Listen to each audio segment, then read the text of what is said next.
అండి ఈరోజైతే బీరకాయ కోడిగుడ్లు కర్రీ అండి. ఇదైతే చాలా టేస్టీగా వచ్చింది. మీరు కూడా ట్రై చేసి ఒక అర కేజీ బీరకాయలు 4 ఎగ్స్ తీసుకున్నాను. ఆనియన్ ఒకటి అండి. బీరకాయ కూరలో ఎప్పుడైనా సరే ఆనియన్ అయితే తక్కువ వేసుకోవాలి, లేదంటే కూర తీపిగా ఉంటుంది. ఆయిల్ వేసుకొని ఆయిల్లో కొంచెం పసుపు వేసుకుని మనం బాయిల్ చేసుకున్న ఎగ్స్ అయితే ఇందులో వేసుకుని కొంచెం గోల్డ్ కలర్ వచ్చేంత వరకు ఇవి మనం వేపుకోవాలండి. వేపుకొని ఇవి మనం పక్కకు తీసుకోవాలి. మళ్ళీ ఇదే ఆయిల్లో మనం కట్ చేసుకుని ఆనియన్స్ వేసుకుని ఆనియన్స్ కూడా బాగా కొంచెం గోల్డ్ కలర్ వచ్చే వరకు వేయించుకోవాలి. ఇందులోనే ఒక 2-3 పచ్చిమిర్చి కూడా వేసుకోవాలండి.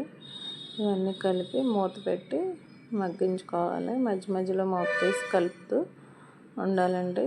ఇలా అయితే ఆనియన్స్ మగ్గిపోయినాయి. ఇప్పుడు ఇందులో మనం రుచికి సరిపడా కారం వేసుకుని సాల్ట్ కూడా వేసుకుని కొంచెం 1 స్పూన్ ధనియాల పొడి వేసుకుని ఇవి కూడా బాగా కలుపుకొని ఇందులో మనం ముందుగా కట్ చేసుకున్న బీరకాయ ముక్కలు కూడా వేసుకోవాలండి. ఈ మసాలా అంతా ముక్కలకు పట్టేలాగా మొత్తం అంతా కలిసేటట్టుగా మొత్తం కలుపుకోవాలి. ఇలా కలుపుతూ మగ్గించుకోవాలండి. ఇవి మన బీరకాయ కూరకైతే ఎటువంటి వాటర్ అయితే అవసరం లేదండి. వేసి మూత పెట్టుకుని మధ్య మధ్యలో మూత తీసి కలుపుతూ ఉండాలి. వాటర్ చూసారా వేయకపోయినా ఎంత వాటర్ వచ్చిందో.